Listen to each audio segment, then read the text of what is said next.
L'équipe, bienvenue dans cette nouvelle vidéo, dans ce nouvel épisode de ce bootcamp. J'espère que vous allez bien, j'espère que vous êtes en forme. J'espère que déjà, si tu arrives sur cette vidéo et que tu n'as pas vu les précédentes, je te conseille d'aller les voir. Elles sont entre guillemets indépendantes, mais j'essaie de faire un ordre logique dans l'importance des choses à connaître, ok? Donc voilà, je te conseille de faire ça si tu arrives, que tu me connais pas déjà, moi c'est Max, 22 ans, je suis un jeune trader, je partage mes connaissances sur les réseaux, etc. à travers ce genre de vidéos, à travers un groupe premium que j'ai, je trade en live tous les jours, donc je prouve ma légitimité, je partage tous mes trades limite en story à chaque résultat, que ce soit SL ou TP. Donc voilà, je te conseille d'aller voir, tu as toutes mes infos, tu as mon Insta, tu as le groupe premium en bio, enfin en description, tu as tout ce qu'il te faut pour continuer, ok? Si tu n'as aucune connaissance en trading, c'est le but de ce bootcamp également. C'est pour ça que je te conseille d'aller voir le début où je te présente un peu le but de ce bootcamp, comment ça se déroule, etc. Les précédentes vidéos également. Parce que dans cette vidéo, comme tu l'as vu dans le titre, on va voir directement les niveaux de liquidité. Alors, faut savoir que le marché va de liquidité en liquidité. Certains disent que c'est parce que les grandes institutions veulent manipuler, elles veulent prendre nos ordres stop, etc., etc. Honnêtement, arrêtez avec ça. Par pitié, arrêtez avec ça. C'est un petit coup de gueule que je lance parce que il y en a, je vois sur les réseaux, les petits groupes là, les petits trucs qui sont fans de SMC, de trucs. Je traite quelques principes SMC, ok. Mais vous voyez, ces genres de personnes que je veux dire là sur les réseaux, en commentaire Insta ou TikTok, qui disent ouais, mais là, il a pris ton ordre stop parce que BlackRock a voulu prendre ton stop loss pour partir dans l'autre sens, etc. On s'en fout. Ces personnes-là passent beaucoup plus de temps à s'attarder sur les causes que les conséquences. Moi, que ce soit BlackRock, Morgan Stanley ou peu importe qui manipule le marché, j'en ai rien à battre. Honnêtement, j'en ai rien à battre. Ce qui m'intéresse, c'est la conséquence. S'il se passe ça, pourquoi il se passe ça? Enfin, justement, pas pourquoi, mais s'il se passe ça et qu'il y a ça, alors qu'est-ce qui peut potentiellement se passer? C'est le but du trading. Je m'en fiche de connaître la cause, de savoir pourquoi il y a ces mouvements-là, même si c'est toujours intéressant, et encore de savoir si c'est BlackRock qui manipule, je m'en fous. Ok? Pour moi, il y a deux parties, trading court terme intraday que j'utilise donc pour les indices, DAX, US 100, US 30. Là, c'est vraiment du trading court terme. Alors, je m'en fiche de connaître les causes. Par contre, pour les investissements à long terme, oui, je fais le fondamental, etc. Mais ça n'a rien à voir. Là, je te parle de ceux qui disent que les ordres stop sont chassés par BlackRock pour récupérer des lots et partir dans l'autre sens. On s'en fout.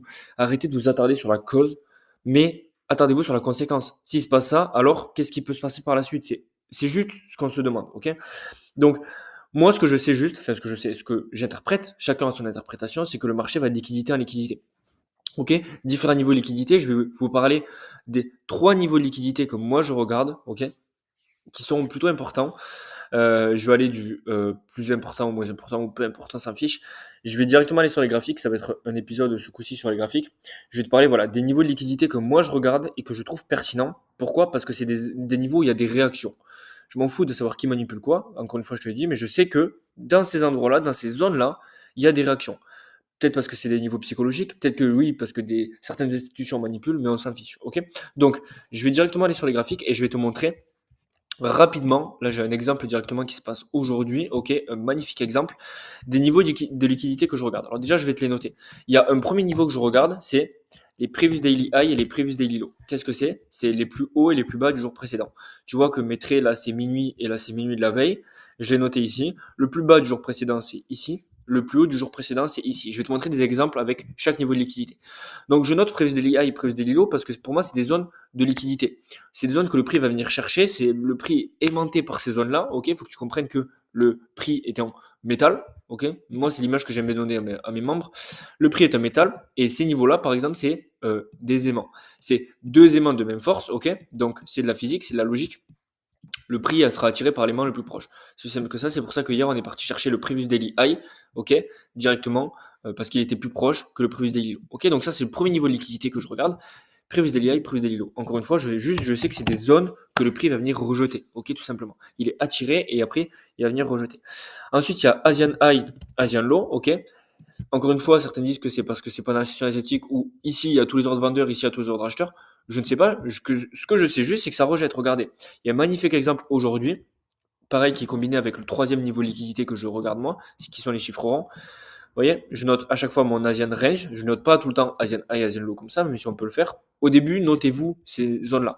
Moi, previous daily high, previous daily low, je note. Vous pouvez vous noter Asian high, Asian low si vous utilisez ces principes-là et les chiffres ronds. Ok?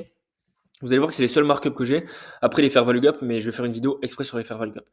Donc, j'ai mon Asian Low. Tu vois que c'est l'Asian Range pour moi, il est de minuit. En l'occurrence, là, c'est pas la même cotation. Donc, il est de minuit jusqu'à 6 heures du matin. OK.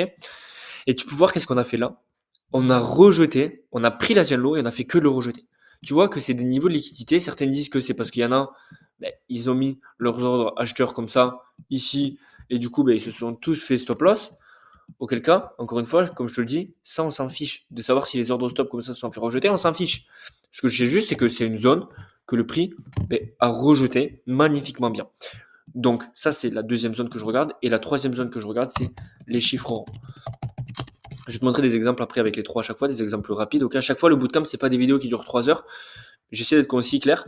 Donc combiné avec le troisième chiffre rond, avec le troisième niveau de liquidité que je regarde, le chiffre rond, et tu peux voir que on a très bien aussi rejeté ce chiffre rond là. J'ai aussi l'exemple. Non, j'ai pas l'exemple là. Bref. Ah non, mais parce qu'on est sur l'US100, je suis complètement à l'ouest. Ici, le 21 400, on l'a rejeté, on l'a clôturé, mais tu vois que celui-là, on l'a très très bien rejeté, combiné avec l'Asian Low qu'on a très bien rejeté.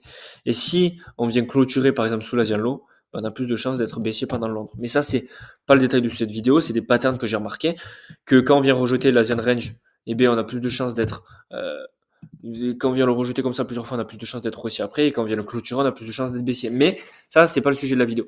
Je vais te montrer des exemples, tout simples, du coup, avec les trois niveaux de liquidité que j'ai remarqués. Okay, donc, on va aller par exemple sur le Nasdaq. Purée, mais chiant. Alors, hop, on va aller sur le Nasdaq directement. Je fais pas de coupure, hein. Je vous mens pas, c'est parce que j'ai la flemme de faire des coupures, donc vous pouvez rester là. En attendant, je note mes... Alors, oui, petit détail aussi, que je vous dis, moi, les indices US, je mets l'ouverture du jour à 5h du matin, parce que 5h du matin pour nous, c'est minuit aux États-Unis. Mais mon Asian Range, c'est toujours minuit, 6h. Clac. Ok, tu peux voir que le prix est attiré par... je vais commencer par les Previous Daily High, Previous Daily Low, ok. Oula. Je vais commencer par Previous Daily High, Previous Daily Low, et je crois qu'on a un magnifique exemple. Tu vois, je le prends, c'est le premier que je prends au hasard, ok. Donc là, on a notre Previous Daily High, Previous Daily Low. Déjà, niveau liquidité, tu peux voir que quand on a ouvert ce jour-là, rappelle-toi, Previous Daily High, Previous Daily Low, c'est des aimants. On est le plus proche duquel? On est le plus proche du... Là, c'est la grosse valeur que je vous donne honnêtement. Hein. Il y en a, ils vous feraient payer ça, c'est dans ma formation aussi, dans mon groupe premium, mais là, c'est juste un détail, évidemment, il n'y a pas que ça. Donc, vous voyez que à l'ouverture, le prix est plus proche du Previous Daily High. Qu'est-ce qu'il allait faire? Chercher le Previous Daily High. Qu'est-ce qu'on a fait au Previous Daily High? On a rejeté. On a pris la liquidité. Ok. Je sais pas si c'est BlackRock ou qui. On s'en fout. Ce que je sais, c'est qu'on regarde. On a magnifiquement pris cette liquidité pour aller plus bas pour rejeter. Donc il y en a, ils auraient pu très bien chercher à vendre ici, juste ça. Hop. Et qu'on stop à 5, à 30 parce qu'on est sur le NAS. Et voilà, et aller plus bas. Et ensuite, qu'est-ce qu'on a fait? Comme l'Asian Range, tu vois qu'on l'a rejeté. Et après, on a clôturé, pullback dessus, boum, on est parti. Aussi simple que ça. Pareil ici, regarde, hop, à l'open aussi, on est plus proche du Previous Daily High. Qu'est-ce qu'on a fait à 7h du matin directement? Boum, on allait chercher le Previous Daily High, tout simplement. Qu'est-ce qu'on a fait après? On l'a clôturé, pullback, boum. C'est des niveaux de liquidité. Le prix est attiré par ces niveaux-là. Ok? Pareil, je renote, Previous Daily High. Qu'est-ce qu'on a fait? Boum, magnifique rejet du Previous Daily High. Une fois, deux fois, deuxième rejet du Previous Daily High, ici, à 15h. Vous allez voir après, les patterns, ils se répètent à la même heure. À 15h, qu'est-ce qu'on vient faire? On vient prendre le haut de Londres et on vient rejeter le Previous Daily High. Qu'est-ce qu'on a fait? On a chuté. Boum. Encore une fois, Previous Daily High ici, je ne vais pas vous montrer pendant 3 heures. Boum, on rejette, boum, on clôture, pullback, boum, on part. C'est aussi simple que ça, c'est des niveaux de liquidité. Niveau de liquidité, pourquoi? Le prix est attiré par ces niveaux et soit il rejette, soit il clôture et il part. Ensuite, deuxième niveau de liquidité, donc l'Asian Range, je vais vous montrer des exemples d'Asian High et d'Asian Low. Je ne rentre pas en détail pendant 3 heures dessus parce que déjà, c'est parce que c'est dans ma formation. Et puis parce qu'après, je ne vais pas faire une vidéo qui dure 3 heures. Vous voyez là, on a fait semblant, ça aussi c'est des patterns que j'ai remarqué. On a fait semblant de prendre ici l'Asian High. Hop, vous voyez, ça c'est des patterns encore une fois que je remarque. On fait semblant de prendre l'Asian High. On pull back dessus, quelle heure? 9h, ouverture de Londres. Vous allez voir, les patterns se répètent à 9h, 15h30, c'est normal. On fait semblant de le prendre, pull back sur un gap, magnifique. Ça c'est un magnifique setup. Hop, et après on rejette le Previous Daily High, boum, qu'est-ce qu'on fait? On prend, on sweep l'Asian Low et on continue. C'est aussi simple que ça. Je continue l'équipe. Je continue 6h du matin. Là, il n'y a pas trop d'exemples. On est venu clôturer directement. Donc, vous voyez que quand même, dans une journée, on a de grandes chances de prendre et le haut et le bas de la session asiatique.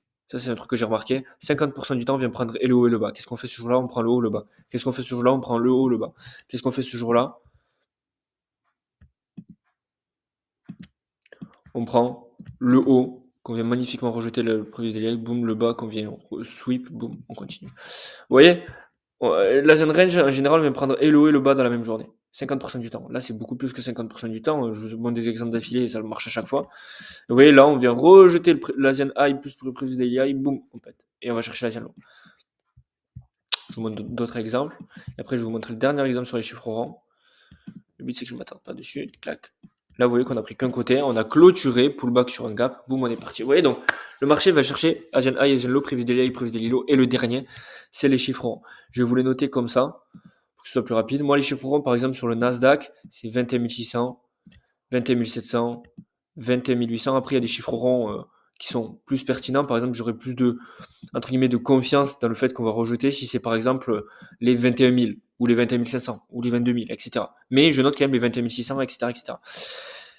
Et vous voyez que les chiffres ronds, c'est des niveaux qu'on vient rejeter. Regarde, on rejette, boum, on clôture. Et en tête que le marché va de chiffre rond à chiffre rond également. Il va de liquidité en liquidité, de chiffre rond à chiffre rond. On voit ça comme des paliers, des checkpoints, peu importe. Regarde, je vais te montrer quelques exemples ici. Tu vois, ce chiffre rond, boum, on le rejette un peu en clôture, on va chercher celui-là, on va chercher celui-là, pullback, on va chercher celui-là, pullback, on va chercher celui-là, pullback, on va chercher celui-là. On clôture, pullback, on va chercher celui-là, on clôture, pullback, on va chercher celui-là. Hop, on clôture, on va pas chercher celui-là, pullback, on va chercher celui-là. Tu vois que on rejette, pullback, on va chercher celui-là, pullback, on va chercher lui, on clôture, boum, on va chercher lui, on clôture, boum, on va chercher lui. Voilà. Le marché, le chiffre rond, c'est des niveaux psychologiques parce que il y en a qui investissent dessus, enfin qui rentrent directement sur les chiffres ronds. Certains disent que, encore une fois, c'est les institutions qui se font pas chier et qui rentrent sur les chiffres ronds directement. Moi, je m'en fiche, ok. Juste, je sais que les chiffres ronds, c'est des niveaux qui sont rejetés. Je bois un coup.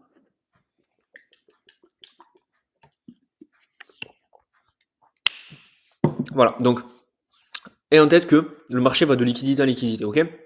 Surtout les chiffres ronds, c'est quelque chose que j'ai remarqué qui marchait beaucoup. Quand on vient clôturer, par exemple, un chiffre rond ou le rejeter, par exemple, si on vient clôturer un chiffre rond, on a plus de chances d'aller chercher l'autre. Si on vient rejeter un chiffre rond, on a plus de chances d'aller chercher celui du haut, par exemple. Okay, donc voilà, ça c'est les trois niveaux de liquidité que je regarde, trois majeurs.